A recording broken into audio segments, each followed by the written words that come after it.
Secret Places Hidden in Famous Locations Part 2. In the Statue of Liberty, there's a small room located inside the torch, but no one can enter it because that part was damaged by the Germans in 1916. And although it was prepared, they don't allow people in it as a safety precaution. Mount Rushmore is famous for the 4 sculpted faces of previous American presidents, but behind them is a secret vault. Inside are different historical documents, like the Declaration of Independence, the biography of the sculptor, and the history of the construction of the place, but no one can access them. Inside Big Ben, there's a hidden room by the bell tower, and although it's no longer in use, it used to be used as a prison for people who breached the code of conduct. The Tower of London is one of the most famous fortresses in the world and home to the Yeoman Warders. And underneath it there's a pub that you can only enter if you were invited by one of them. Here's what would happen if you fell off a cruise ship. In 2018, a British lady was on the Norwegian Star cruise ship when she suddenly fell off the back. As soon as the crew found out about this, they started a search and rescue for her. They also called the authorities, who sent water patrol, an aircraft, and 2 rescue boats to find her. After 10 hours, they managed to find her and quickly took her to the hospital. The chances of survival are slim, but she has several things in her favor. Because she worked as a flight attendant, so she probably knew what to do in this situation. Even though these accidents aren't very common, they have emergency protocols in place. If there's an eyewitness who can report what happened, the crew notifies the captain, who usually stops the ship and backs it up. The authorities and the Coast Guard are then notified, while the crew searches for the spot where the person fell off. If you ever fall overboard, it's important to stay calm, try to stay where you fell, don't drink seawater, and keep your clothes on.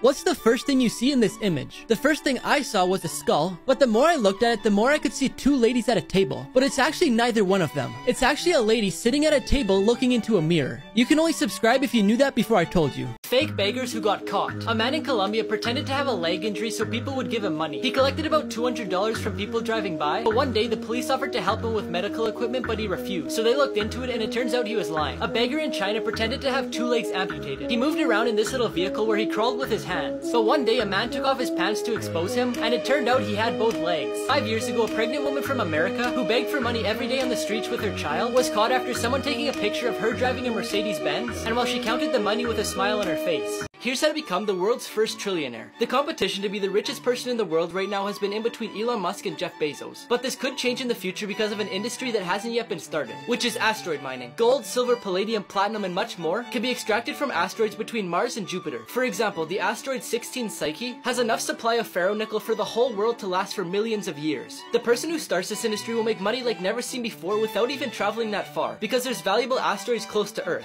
like the 162,173 Ryugu, which is estimated at $83 billion.